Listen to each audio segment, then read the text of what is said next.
तो नमस्कार दोस्तों, परमा एजुकेशन की यूट्यूब चैनल पे आप सभी दोस्तों का स्वागत करते हैं। आज की क्लास जो होने वाली है हिंदी पेडागोजी के कुछ रिपीट प्रश्नों की श्रृंखला यहाँ पे शामिल किए गए हैं।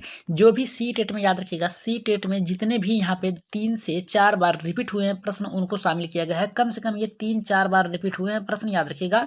2011 से लेके 2024 के बीच में ये अधिक बार प्रश्न को शामिल किया गया है। बस इनका जो यहाँ पे क्वेश्चन है थोड़ा सा बदल दिया गया है, लेकिन यही सेम के सेम प्रश्न आए हुए हैं। तो चलिए शुरू करते हैं, लेकिन आगे बढ़ने से पहले बता दें कि जो लोग नए हैं, अभी तक हमारे चैनल को सब्सक्राइब नहीं किया है तो सब्सक्राइब करिए। साथ ही बेल आइकन का बटन दबा लें ताकि लाइव आने पर आप लोगों के पास एक छोटा सा नोटिफिकेशन पहुंच जाए। और साथ में अपने अपने ग्रुप में एक बार शेयर कर दीजिए ताकि अधिक से अधिक लोग हमारे चैनल से जुड़ सकें। तो शुरू करते हैं आज के पहले प्रश्न से। टारगेट बता दे रहे हैं आप लोगों को 15 प्रश्न है, जिसमें से आज आप लोगों को 10 करना है। अगर 10 सही कर ले रहे हैं तो आप लोगों की तैयारी बहुत ही बेहतर है। तो चलिए देखते हैं आज के पहले प्रश्न हमारा क्या कर रहा है। पहला कर रहा है कि उपचारात्मक शिक्षण की सफलता निर्भर करती है। देखिए, उपचारात्मक शिक्षण होता क्या है? किसी भी कमियों को दूर पहचान कर उसे दूर करना ही उपचारात्मक होता है। मान लीजिए कोई बालक है और उसकी कुछ कमियां हैं, उसे जानना ही उपचार, जानने के बाद उसका उपचार करना, उसकी कठिनाइयों को दूर करना, यही है उपचारात्मक शिक्षण। सफलता निर्भर करती है तो पहला करा है उपचारात्मक शिक्षण की सामग्री नहीं है। यहाँ पे भाषिक नियमों का ज्ञान, यहाँ पे उपचार की बात की जा रहा है तो भाषिक नियम भी नहीं आएंगे। और नियम अधिकतर आपके 6 से 8 तक के बालकों पे चलती है। यहाँ पे 1 से लेके 5 तक के प्रश्न आप लोग सॉल्व कर रहे हैं। और तीसरा करा है समय और अवधि पर भी नहीं होगा। राइट आंसर हो जाएगा समस्या के कारणों की सही पहचान करके। तो जितने लोगों का यहाँ पे चौथा है एकदम करेक्ट है। दूसरे प्रश्न पे आगे बढ़ते हैं। दूसरा प्रश्न देख लेते हैं क्या करा है। दूसरा प्रश्न हमारा ये करा है कि पहली कक्षा में पढ़ने वाली अंकिता अक्सर ड वाले शब्दों को गलत तरीके से बोलती है, आप क्या करोगे? मान लीजिए कोई आपकी पहली कक्षा में, मान लीजिए एक क्लास 1 में बालक है और वो कुछ शब्दों को पढ़ने में गलत त्रुटियां करती है, तो उसको दूर करने के लिए आप क्या करेंगे? तो पहला आप करा है कि उसे ड वाले शब्दों को सीडी सुनाने से कुछ नहीं, आप पहले उसके कारण का पता करिए, फिर किस तरीके से वो सीखना चाहती है उसे दूर करिए। यहाँ पे कह रहा है कि अंकिता को डो वाले शब्दों की सूची मत दिखाइए, सूची नहीं, उसे सुधार करने की बात करिए। तो ये भी ऑप्शन आपका गलत है। ड वाले शब्दों को पीछे दोहराने की बात कर रहा है, कंठस्थ करने की बात कर रहा है, नहीं, उसे समझाइए कि ये नहीं हो सकता। तो यहाँ पे देखिए चौथा हमारा कह रहा है, चौथा ही हमारा राइट आंसर होगा कि स्वयं ड वाले शब्दों को सहज भाव से उसके समस्त प्रस्तुत करें। सहज भाव का मतलब होता है एकदम अच्छे तरीके से शुद्ध उच्चारण करें। और प्रस्तुत करने के बाद धैर्य पूर्वक की बात कर रहा है, बोलने का अभ्यास कराने की बात कर रहा है। तो अधिक से अधिक अभ्यास करेंगे तो बालक अधिक से सीखेगा। तो राइट आंसर जो जाएगा हमारा यहाँ पे चौथे के साथ जाएगा। आगे बढ़ते हैं यहाँ पे तीसरे प्रश्न पे। तीसरा प्रश्न देख लेते हैं क्या कर रहा है। तीसरा प्रश्न हमारा ये कर रहा है कि राधिका अक्सर लड़का को लका, कमाई को होने वाले को कमाई होगी लिखना जैसी गलतियां कर बैठती है। यानी लिखने की बात कर रहा है यहाँ पे, ठीक। और संकेत करती है, किस ओर संकेत करता? तो पहला करा राधिका को ध्यान से लिखने नहीं आता, लिख तो ले रही है, याद रखिएगा, लिख ले रही है लेकिन सही से लिख नहीं पा रही है। दूसरा करा है कि उसके लेखन स्तर को सुधार की आवश्यकता है, ये भी सही है, लेकिन इससे अच्छा ऑप्शन अगर मिल सकता है तो देख लेते हैं।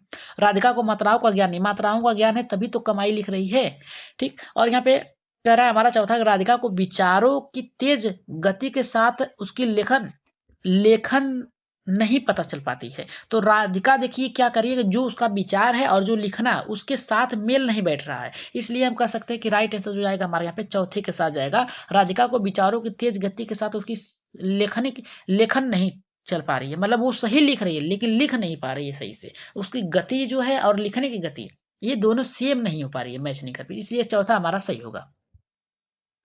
आगे बढ़ते हैं चौथे प्रश्न पे। चौथा प्रश्न देख लेते हैं क्या कर रहा है। चौथा प्रश्न हमारा ये कर रहा है कि कलिका हिंदी भाषा में बोलते समय कई बार अटकती है, आप क्या करोगे?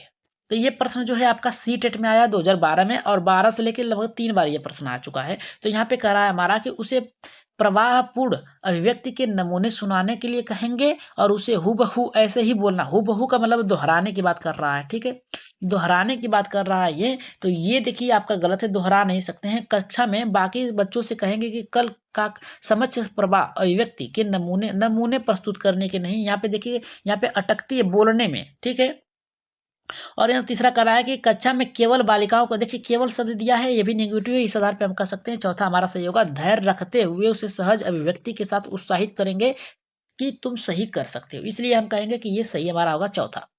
आगे बढ़ते हैं यहाँ पे पांचवें प्रश्न पे। पांचवा देख लेते हैं क्या करा है। थोड़ा प्रश्नों एक प्रश्न कट रहा है क्योंकि टीटीपी फाइल बनाते समय कुछ इसमें दूरियां ज्यादा रख दी गई थी, इसीलिए चौथा या तीसरा यहाँ पे कट रहा है। तो यहाँ पे कह रहा है कि पांचवा प्रश्न हमारा कह रहा है यहाँ पे, पांचवा हमारा ये कह रहा है कि कक्षा में कुछ बच्चे लिखते समय वर्तनी शुद्धि त्रुटियां करते हैं, एक भाषा शिक्षक के रूप में आप क्या करेंगे। मतलब क्या है कि कुछ बालक जो है त्रुटियां कर रहे हैं पढ़ते समय, वर्तनी में संबंधित त्रुटियां करें, आप क्या करेंगे। तो पहला हमारा यहाँ पे कह रहा है कि शब्दों का सही रूप लिखते समय बच्चों को दोनों तरफ के शब्दों का अवलोकन करने के लिए अंतर पहचानने के अवसर देंगे। अवसर ही हमारा यही राइट आंसर होगा, क्योंकि जितना बालक को अवलोकन कराएंगे, अवसर देंगे, उतना ही बालक अच्छे से सीखेगा। दूसरा कह रहा है कि उन्हें उन्हें सख्त निर्देश नहीं, ये याद रखिएगा, और उसकी त्रुटियों को बिल्कुल ध्यान नहीं देंगे, देना पड़ेगा। राइट आंसर जाएगा हमारे यहाँ पे पहले के ही साथ जाएगा।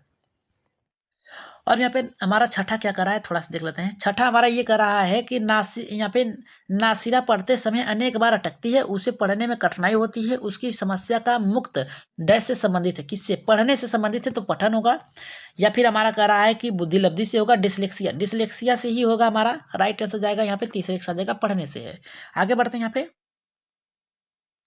चौथे प्रश्न पे, सातवें प्रश्न पे सातवां हमारा कह रहा है कि हिंदी भाषा की कक्षा में मोना लिखते समय कठिनाइयों का अनुभव करती है, ये समस्या उससे संबंधित है। किससे? देखिए 14 में आया था, 2014 में, और वो देखिए लिखते समय यहाँ पे करिए, लिखना आपका जाएगा डिस्ग्राफिया से जाएगा, ठीक है। तो डिस्ग्राफिया हमारा जाएगा यहाँ पे दूसरे के साथ जाएगा। आगे बढ़ते हैं यहाँ पे आठवें प्रश्न पे। आठवां प्रश्न देख लेते हैं क्या कर रहा है। आठवां कर रहा है कि भाषा सीखने में होने वाली त्रुटियों के संदर्भ में कौन सा कथन सत्य नहीं है। नहीं की बात क्या है, याद रखिएगा, सीटेट 2015 में ये प्रश्न आए हैं। तो पहला हमारा कह रहा है कि त्रुटियां सीखने सिखाने की प्रक्रिया का अभिन्न अंग है, एकदम सही बात है, ठीक है। इस आधार पर ये गलत होगा, ये सही है। त्रुटियां अस्थायी होती हैं, सही बात है, अभ्यास करते समय आपका ये दूर हो सकता है, इसलिए ये भी ऑप्शन पर गलत है। और तीसरा कह रहा है कि भाषा सीखने में होने वाली त्रुटियां अस्थायी नहीं होती, अस्थायी होती, इसलिए यही आपका ऑप्शन सही होगा। भाषा सीखने में होने वाली त्रुटियां ये समझाने में मदद करती हैं कि बालक के मस्तिष्क में क्या चल रहा है। इस आधार पर हम कह सकते हैं कि हमारा राइट आंसर तीसरे के साथ जाएगा। ये भी सही है, ये भी सही है, ये भी सही है, लेकिन आंसर के क्वेश्चन के आधार पर ये गलत है। राइट आंसर जाएगा हमारे यहाँ पे जो त्रुटियां होती है अस्थायी होती हैं, अस्थायी नहीं होती हैं। आगे बढ़ते हैं यहाँ पे नवे प्रश्न पे। नवा हमारा क्या कर रहा है कि तीसरी कक्षा में पढ़ने वाली सुनयना अक्सर स को स कहती है, भाषा शिक्षक होने के नाते आप क्या करेंगे। सी टेट 2015 में ये क्वेश्चन आया था। पहला करा है कि वह जब भी स को स कहती होगी होगी स कहेगी तो उसे रोकने, ताकि उसे सुधार कर सके, ठीक। तो यही हमारा ऑप्शन सही होगा, क्योंकि जब भी वो श को श कहती है तो आपको क्या करना है, रोक देना है, और वहीं पे उसे बताना चाहिए कि ये स नहीं श है, ठीक है, और श नहीं स पढ़ना है, ये छोटा स है, ये बड़ा स है। ऐसे त्रुटियों को हमें पहचान कर तुरंत उसे बता देना चाहिए, ताकि वो बार में जब पढ़े तो उसे ये ज्ञात हो। उसके इस तरह के प्रयोग को बिल्कुल ध्यान नहीं देंगे, ये ऑप्शन का गलत है। ये क्षेत्रीय प्रभाव का हो सकता है, इसके लिए सुधार करने के पर्याप्त अवसर देंगे, नहीं, ये गलत है, ठीक है। वो व्याकरण से संबंधित है, इसलिए आधार पर वो पहला ही सही होगा। और यहाँ पे 10वां हमारा देखिए क्या कर रहा है कि अमित पढ़ते समय कठिनाइयों का अनुभव करता है, वह डैश से ग्रस्त है, पढ़ने समय, ठीक है। ये जो जाएगा गणती से जाएगा, डेस्कुलिया, ठीक है, गणती से जाएगा। और अफेजिया जो जाएगा लिखने से। और यहाँ पे डिस्ग्राफिया, देखिए यहाँ पे हमारा बात किया है डिस्ग्राफिया से ही जाएगा, क्योंकि लिखने से संबंधित है, ठीक है, ये बोलने से संबंधित है। डिस्ग्राफिया होगा, डिसलेक्सिया। यहाँ पे देखिए हमारा क्या कर रहा है, यहाँ पे पढ़ते समय आपका जाएगा डिसलेक्सिया से, और लिखते समय आपका जाएगा ये आपका डिस्ग्राफिया से, और यहाँ पे बोलना जो आएगा आपका अफेजिया से जाएगा, ठीक। तो राइट आंसर जाएगा यहाँ पे तीसरे के साथ जाएगा डिसलेक्सिया, पढ़ रहा है। आगे बढ़ रहे हैं 11वें प्रश्न पे। 11वां हमारा देखिए क्या करा है कि उपचारात्मक शिक्षण है। उपचारात्मक शिक्षण क्या है। पहला करा है कि शिक्षण में होने वाली कठिनाइयों को जानना, दूसरा करा है विद्यार्थियों को कठिनाई को जानकर उसका समाधान निकालना, और तीसरा करा है विद्यार्थियों के उच्चारण दोषों को दूर करना, और चौथा करा है कि लेखन संबंधी दोषों को दूर करना। तो यहाँ पे 11वें का राइट आंसर हमारे यहाँ पे किसके साथ जाएगा। तो यहाँ उपचारात्मक शिक्षण की बात करा है, बालक की कठिनाई को पता करके, जो भी परेशानी है उसको पता करके उसके दूर करना ही उपचारात्मक कहलाता है। तो शिक्षण में होने वाली कठिनाइयों को जानना ये गलत है, विद्यार्थियों की कठिनाइयों को जानकर उसका समाधान करना यही आपका सही होगा। तो राइट आंसर जो जाएगा हमारे यहाँ पे दूसरे के साथ जाएगा। 12वें प्रश्न पे आगे बढ़ते हैं। 12वां प्रश्न देख लेते हैं क्या कर रहा है हमारा। 12 का प्रश्न ये करा है कि उपचारात्मक शिक्षण की सफलता निर्भर करती है किस पे। देखिए उपचारात्मक जो शिक्षण है वो किस पर निर्भर करती है मुख्यतः। तो पहला करा है कि बच्चों की सामाजिक सांस्कृतिक पृष्ठभूमि पर, और दूसरा करा है बच्चों की यहाँ पे भाषागत त्रुटियों की यहाँ पे सूची बनाने पर, और तीसरा करा है समस्या की पहचान पर, और चौथा करा है समस्याओं के कारण की सही पहचान करके। तो यहाँ पे राइट आंसर जाएगा हमारा यहाँ पे समस्याओं के कारणों की सही पहचान करके। तो राइट आंसर जाएगा चौथे के साथ जाएगा। आगे बढ़ते हैं यहाँ पे 13वें प्रश्न पे। 13 का प्रश्न देखते हैं क्या करा है। प्रकाश ईश्वर को ईश्वर उच्चारित करता है, वो कौन सा दोष है। स्वर लोप है, स्वर भक्ति है, यहाँ पे हड़बड़ाहट है, या फिर शीघ्रता है। तो राइट आंसर यहाँ पे 13वां का जो जाएगा स्वर लोप है। कुछ शब्दों को यहाँ पे क्या कर रहा है, वो यहाँ पे छोड़ दे रहा है। जैसे ईश्वर है तो इसे वो पढ़ रहा है ईश्वर, इसर। ठीक, यहाँ पे बड़ी की मात्रा लगाना चाहिए और यहाँ पे ब जो श है यहाँ पे पूरा, वहां पे वो क्या कर रहा है, आधा श बड़ा वाला और व को छोड़ रहा है। इस आधार पे कह सकते हैं स्वर लोप है। तो राइट आंसर जो जाएगा हमारे यहाँ पे तीसरे के साथ, पहले के साथ जाएगा। 14वें प्रश्न पे आगे बढ़ते हैं। 14वां प्रश्न देख लेते हैं क्या कर रहा है हमारा। रोहित राजेंद्र को राजेंद्र उच्चारित करता है, उसके उच्चारण में होने वाली कौन सी त्रुटियां हैं। तो पहला करा है प्रयत्न लाघव दोष, दूसरा करा है कि अन्य भाषाओं में का प्रभाव, और यहाँ पे तीसरा करा क्षेत्रीय प्रभाव, और चौथा करा है कि वह नागरिक ध्वनियों से अनभिज्ञ है। तो राइट आंसर यहाँ पे किसके साथ जाएगा, तो तीसरे का जो जाएगा क्षेत्रीय प्रभाव का होगा। यहाँ पे प्रयत्न लाघव नहीं होगा, अन्य भाषाओं का प्रभाव नहीं होगा, क्षेत्रीय उसकी भाषा में बोली जा रही है। रोहित राजेंद्र को राजेंद्र पढ़ा जा रहा है। ठीक है, तो इसी आधार पे हम कह सकते हैं राजेंद्र को राजेंद्र कहता है, रोहित को रोहितर कहता है, इसीलिए कह सकते हैं ये जो है क्षेत्रीय भाषा का प्रयोग है।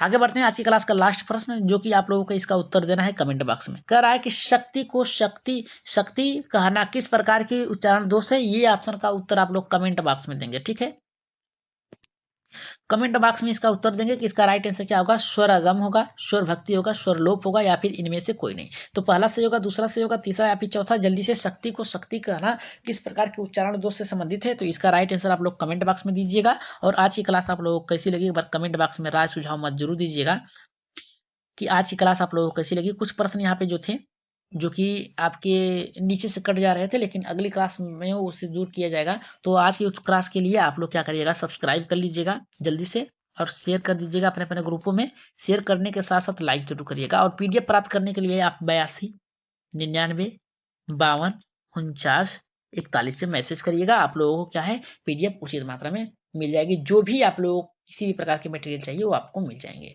तो आज के लिए इतना ही, धन्यवाद।